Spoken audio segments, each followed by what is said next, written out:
The Donno is back on the Calcio Guys. Johnny, Adriano, I'm Nicholas, here with Alex Donno.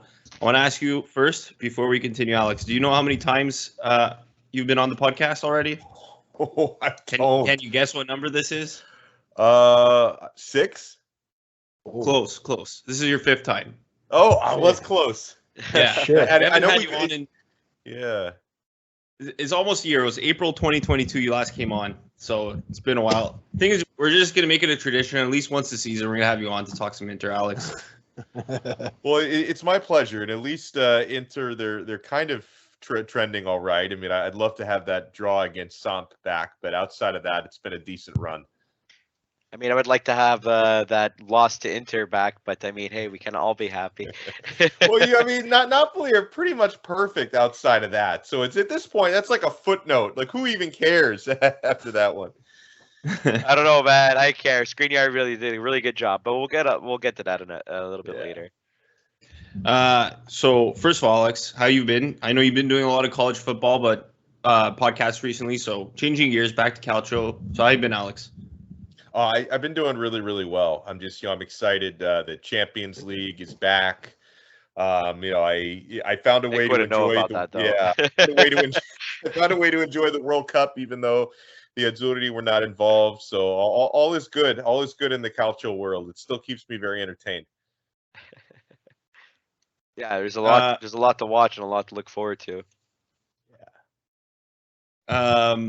So Inter 3-1 this weekend against Udinese. Lukaku scored it. I wasn't able to do the research, but what was the last time he scored? I know it's been a while, right, Alex? Oh, it had been so long. I can't even remember. I mean, it was prior to the calendar turning over to 2023. So I think it was going back to before the injury that he picked up prior to the World Cup. So it had been a very, very long time. And the circumstances that he caught that goal, were a penalty kick, but it was also a retake because they called, an encroachment. So the first attempt was saved by Silvestri and not very well taken by Lukaku, I might add. So he got the mulligan. He got the second try. It was actually interesting that he went the same way. He went to the right again, and the keeper actually dove the proper direction the second time, but it was just so much better placed the second time that there was nothing the keeper could have done to save it. So it was a little bit fortunate because, we thought the result of that PK was, not a good PK, saved. The Lukaku slump continues. He got a second opportunity. He made the most of it. Is it possible that it was August? Yes. Yeah, I would say August sounds about right. Yeah. It It says, August 13th against Lecce. I don't know before that. Yes, after that's that, right. They said that on the broadcast, and I knew it was a super long time. Yeah, that sounds right. Crazy. That's crazy. Insane. You go from a guy who's scoring double digits goals and double digit assists and, just completely struggling. And if I may ask, because you obviously have a better eye for it than I do. I know it's a little bit of a tangent. I know Nicola already has a little flow here. But, I mean, we've mentioned the fact that, Inzaghi's system isn't that different from Conte's system. It's not. It obviously has some variations, but more or less, it's a 3-5-2. Right? Do you think maybe Lukaku's struggles are because is it coaching? Is it a mentality thing? Obviously there are injuries to factor in, but since his return, he hasn't been that dangerous threat that he was the year that Inter won the Scudetto. Do you maybe have a bit more of an insight for us as to why? Maybe from your eyes, or your personal opinion. Yeah, from my eyes, I think it's all on Lukaku, or 99% on him. He's not looked ever since coming back from Chelsea. I don't know what they were feeding him in London, but he's not. People can bring up physically because obviously when he worked at Inter previously under Conte and Pintus, the fitness coach, he was a stallion. Like, he was just in incredible physical condition. So maybe losing some of that could be part of it. But I think the bigger thing has just been, all the inconsistency he had at Chelsea, and then, had a decent start to the season. He scored a goal in August, and then he got injured. And I don't think he's ever regained his form because, you guys probably watched that Belgium game he partook in against Croatia, where he looked terrible. He was missing sitters. He's still recovering from that form. I will say that over the last couple of appearances Lukaku has made in an Inter shirt, he's starting to look better when it comes to hold up play and facilitation. So he's starting to impact the game a little bit, but the end product has just not been there. You know, when it comes time to either, you know, hopefully complete an assist or a shot in the final third, just he seems to kind of get it wrong in the last step. But I feel like I'm watching him improve before our very eyes, you know, match after match, because again, he's starting to, you know, kind of assert his physicality a little bit more, and the hold up play has been there. So like he's having some positive impacts now on the team, but the consistency's not been there, because honestly, if you try to compare Lukaku to Dzeko, it's not even close right now. Dzeko is so much more valuable. Is Inter's number 9, and then obviously Lautaro has just been ever since that World Cup ended, and he did get to hoist the trophy, but he's been a different guy since coming back from the World Cup. He's been in such incredible form, where Lukaku is just not there yet. But I honestly think it's 99%, if not 100%, on Lukaku. I don't really blame Inzaghi for it at all. I mean, it's also like one thing that we've been like we're happy to see again, because like Lukaku's hold up play was one of his bread and butters. You know, he was one of those guys that was great. Like when he got the ball in the box, held on to it, used his size to guard it well, and then just set it up. So I like what you said about Lautaro. Hopefully that kind of leads to a more confidence thing, especially if it rubs off the team, because winning a World Cup, I mean, it's a pretty amazing feeling. Yeah, he's just been awesome. Yeah, I mean, ever since you know, Lautaro was in I think good form before the World Cup. You know, obviously he struggled in the World Cup, and you know he obviously contributed some moments. Don't get me wrong, but they were able to win that World Cup anyway. And ever since coming back to Italy, he's been fantastic. I kind of got a two-part question, kind of concerning both these attackers. First, just before we move on to the Lautaro, because I did want to speak about him, because I remember times that Alex has come on the show before. We've spoken about Lautaro. He's been up and down, this and that. He's not been himself. He's been okay. He's hard and cold. But just sticking on Lukaku just a bit longer, is this a partnership that is, in your eyes, Alex, one to continue for the future? Because I still think I don't think they brought him back entirely, if I'm not mistaken. I think it's still a loan, if I'm not mistaken. Correct. So, yeah.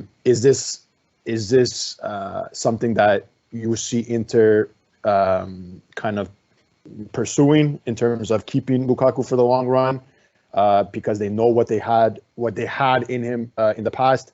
You're just hoping to get that into the future. And then once you answer that, I kind of got another question just concerning Lautaro. Yeah, I have my doubts, and it makes me a little bit sad, because you know, the 2-season run, the previous run Lukaku had at Inter, it was a perfect fit. And if had he never left Inter in the first place, you have to wonder what might have been if he could have stayed in that sort of form. I just have my doubts that his run will continue.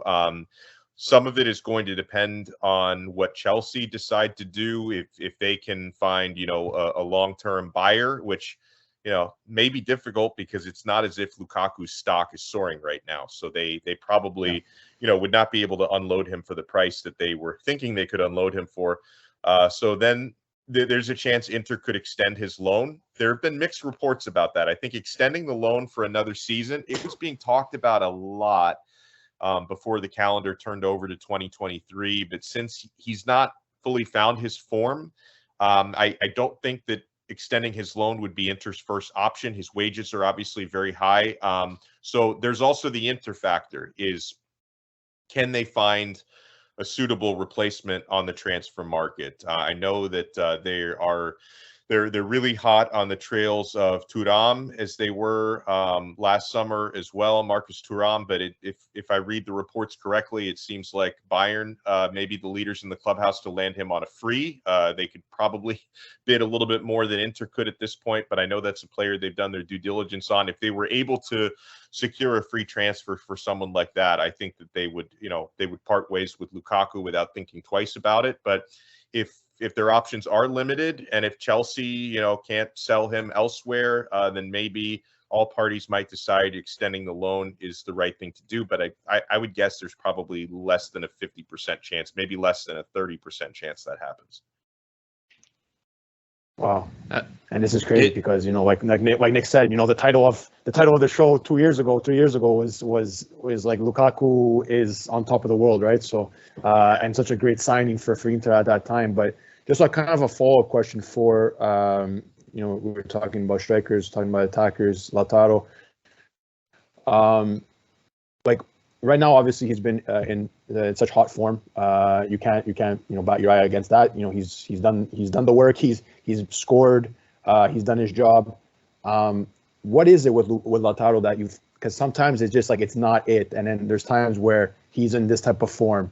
Like you said, the World Cup break, it was what it was. Was he the biggest impact on that squad? No. Was he a non-factor? No, as well. But just your thoughts on Lautaro. Like, is there still growing pains with him? Is there something to unlock? Because he's good. Don't get me wrong. He comes out to play, but there are certain moments that he's still not that number 9 that a team like Inter needs or wants or even deserves. Yeah, I just think I think in general it's difficult for someone as talented as he is to maintain top form for a full season. I think that if he could maintain his top form, you'd be talking about a Ballon d'Or candidate some seasons. I think that's how good he is when he's on. I just think, to me, like what separates the Messis of the world from the Lautaros of the world is that he can be capable of doing that for 2-3 month stretches, and then may have some blackouts. So I'm sure a lot of it comes from the service he gets, comes from the chemistry he gets. I think that some of the really great chemistry that he's found this season with Edin Dzeko, which the chemistry to me between he and Dzeko has looked better than it did last season. I think that's kind of helped him maintain his form at Inter. And I think there could also be mental components for him. I think he's in a really good place in the black and blue right now. He's been wearing the captain's armband a lot since the whole Skriniar fiasco has gone down, and he's going to be leaving the club. Lautaro's been the guy who's had the armband around his arm the most this season. He's not officially the team captain, but I would like to see him get that designation once the season is done, because I think he's really embraced it. I think when he's had the armband on, I think it's added some extra fiery emotion to him, and it's just been noticeable just how he looks on the pitch. I think he's someone who's he's had chances in the last few transfer markets to potentially leave Inter if he's wanted to, but it's been his will to stay at the club. He's had opportunities to go to Tottenham and some other clubs, but he's wanted to stay with Inter, and so I think he takes a lot of pride in the club. So I think that kind of the good place that he's in right now, I think, has kind of contributed to his success. It's funny. In August 2020, we had you on, and the title of the episode was that you said how great of a signing Lukaku was. And so full circle, almost 3 years later, he's back on the loan. We were just talking about that. But if he doesn't return next season, is there a striker you already think Inter should target in the transfer market to complement Lautaro? Besides Thuram, maybe? Oh man, I honestly, I think Thuram is the guy, and if it's not him, I wouldn't mind extending Lukaku for an extra year, and that's for both emotional reasons and tactical reasons, because like I got very attached to Lukaku during 2020 and 2021, the Scudetto run. I got very attached to him. Even my 4-year-old son got attached to him. It's his favorite. Actually, Lautaro's kind of become his favorite. He's a little bit of a front runner, my kid, but Lukaku used to be his favorite player. Lautaro is kind of his favorite player now. But then the other thing is, like, I really, having seen Lukaku sustain for 2 seasons, just being so good against the Serie A, I feel like if he can find some continuity, he could get there again. And so I would like to see him get that chance, because it's really, I feel like it's unfair to evaluate the time he spent back at Inter, because more than half of that time has been spent injured. And then, when he's been getting some of his fitness back, it's just, it's hard. I mean, obviously Correa has really been a non-factor, which is that was a disappointing signing. But then, as far as your top two strikers being Lautaro and Dzeko, it's like, for rotational reasons, Lukaku gets some playing time. But for the big matches, like, you can't sit either one of those guys down. I mean, Dzeko and Lautaro have been so good. So I feel like Lukaku, I would love to see him, between now and May to really rediscover some of that old form, because I want him to at least give Inter something to think about. If they should think about, hey, this is a guy we need to extend.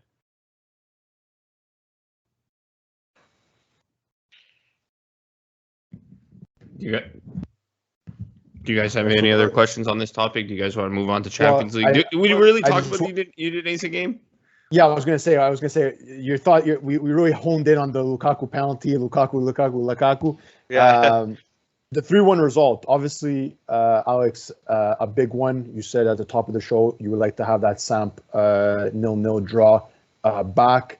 As a Milan fan, I was happy to see that. But joking aside, I guess we'll speak maybe a bit about the 2 match days and just Inter as a whole. This season has been, I guess, up and down in terms of form. I mean, I think anywhere from the second spot to 7 really has been that up and down, besides obviously Napoli so far ahead. But if we're honing in on just these last 2 games, the 0-0 draw and then going into this game against Udinese 3-1, what did you like, your thoughts overall? What did you see? What did you like? What you didn't like? The floor is yours, Donno. Yeah, they're honestly, these last 2 matches, there've been some concern with just really being wasteful with any sort of chances. Creating chances. It's been a lot of ugly crosses, a lot of shot attempts from outside the box that get skied into the 5th row. It's looked a little bit discombobulated, where Inter have obviously done good things in defense, only conceding 1 goal in their past couple of matches, have been pretty solid in the back end, but and pretty good in the midfield as well. Henrik Mkhitaryan has especially been playing well in recent match days and really impressing me this season. But then very, very disjointed in the attack, and that was obviously the case in the Samp game, which was incredibly frustrating not to score, because the first 20-25 minutes of that match, they looked like they were probably going to end up winning the match 3-4-0, and then the goals just never came. And then for the Udinese game, this is one of those where you're relieved to get the result and you're relieved to get the 3 points. It was not nearly as comfortable as the 3-1 scoreline would indicate, because the first goal came on a pen that took a second try. It took a retake just to get the goal. And then, of course, on the first decent opportunity Udinese had to score, they took advantage of it and scored. And it was actually a giveaway from Lukaku, a bad play from Lukaku in the final third that led to Inter shipping that goal. So you can probably put more blame on him than anyone else.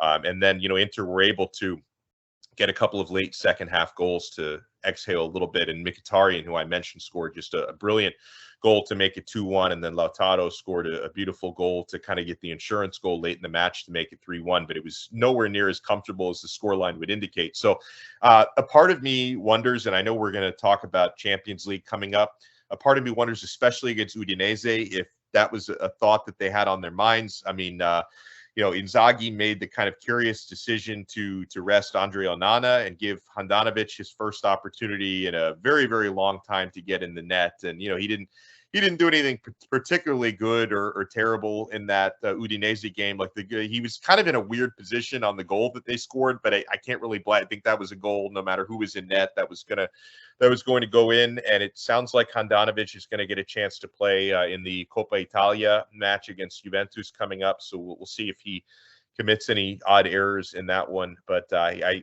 kind of felt like maybe Inter were thinking about Champions League against Udinese, and that might be why they looked a little bit disjointed. But even with this result, sorry, I don't want to cut anybody off, but just even with this result, it helps with the mental side of things, because, and I don't want to compare to Milan because, it's different situations, but, before the Tottenham game, finally getting a win against Torino just before the Champions League match, that kind of spills over into, Europe. We'll see. Obviously, it remains to be seen if that happens for Inter as well. But just the mentality and the mental side of things, where it can help going into a big European match for Inter, because they're no matter what the squad's like, no matter where they are in the table, if they're in Europe, they're expected to do well, or to do good enough to say that this was a successful European run this season. So I'll let the guys go. Like, I'm pretty sure we'll probably bounce into Champions League, but I do think the mental. I don't know if you agree, Alex, but that mental game is really, really important. 100%, especially since, for everyone not named Napoli, I know Johnny probably won't want to hear me say this because I don't want to sound like a jinx, but for all intents and purposes, the Scudetto is basically wrapped up. So for the Inters and the Milans of the world, like, you have to be thinking about how else can we show progress and how else can we fight for trophies? Obviously, winning Champions League would be tough for Inter and Milan, but to make a deep run, for Inter, they did win the Supercoppa. There's still the Coppa to play for, so they're probably putting maybe even more mental energy into the other competitions, since the Scudetto is virtually out of reach at this point. I mean, under Inzaghi, what did they have? 3 domestic titles? 2 domestic titles. It's Coppa Italia and the Supercoppa, no? They've got 2 Supercoppas, actually. They took it last season. Yeah. Supercoppa, Coppa, and then Supercoppa this year. Okay, yes, there you go. So 3 domestic titles under Inzaghi, which, at the end of the day, it's still a trophy. They're still trophies. Yeah. You have to win a competition, whether it's the league or the Coppa Italia, to get to the Supercoppa anyway. So, I mean, more often than not, I would consider that those are legitimate trophies. Are trophies. But with that considered, right? Would you consider with that in mind, given the fact, the English teacher is having a struggle with English? Do you feel that maybe because obviously some Interisti, they're bipartisan on their feelings on Inzaghi. Do you feel maybe Inzaghi is on somewhat of a hot seat? Do you think, like, after this season, do you think he remains? Do you think maybe he starts looking elsewhere? Do you like what are the vibes in your opinion? Bro, what are the vibes, man? No, you're right about Inzaghi is polarizing. I personally I like him and I fully endorse him. I think that if they were if ownership was able to invest in the squad now the way that they did under Conte, I think Inzaghi would be pulling similar results. So I'm not, Conte probably a better manager than Inzaghi, all things considered, but I think that people are too quick to blame managers when you're in a precarious financial position and you're not really buying at the same financial rate that you're selling, and the squad doesn't have the potency and the depth that it did a couple seasons ago. I think Inzaghi, given the situation, I think he's doing an excellent job. Perfect? No, because sometimes he makes substitutions that make me yell at my TV, or he waits too long to make the substitutions that cause me to yell at my TV. I think you can find any Calcio fan, and they've had those sort of outbursts when watching their manager, manage for loud. I'm doing the Johnny thing. I'll use the same word over again when they're watching some of these late game situations. So no, Inzaghi can be frustrating sometimes, but I think he's doing a fine job. And when I hear talks of sacking him, which do happen sometimes, like there are rumors that, hey, if they don't make top 4, he's going to lose his job. I think they probably will make top 4, but there's obviously still some work to do there. Like, to me, like, from where I sit, guys, instead of talking about do you sack the manager, not sack the manager, I just want ownership to be able to actually buy some players this summer, like to invest in the squad. Like, well, why would you spend money to sack a manager? Because you would have to, pay to sack him, and then you have to pay his replacement. If you're so hesitant to spend money, why don't you focus on actually giving him a full deck of cards, a team that can, compete with a Napoli next year, and can be in a better chance to compete for a Champions League trophy. Like, instead of talking about sacking the manager, give him a full deck of cards to work with. That's the way I look at it. That's well said. Looking at the Serie A right now, Inter is in second, as you said, 15 points from Napoli. It's all but said and done for the Scudetto. But the Champions League race does get interesting. 47 Inter, 44 Roma, 44 Milan, 42 Lazio, 41 Atalanta, and Juve currently is at 32. But with the 15 points, if they do get that back, they'd be at 47. So that can make things interesting whenever the appeal is. Who do you think is Inter's biggest challenger right now? Like obviously a top four is.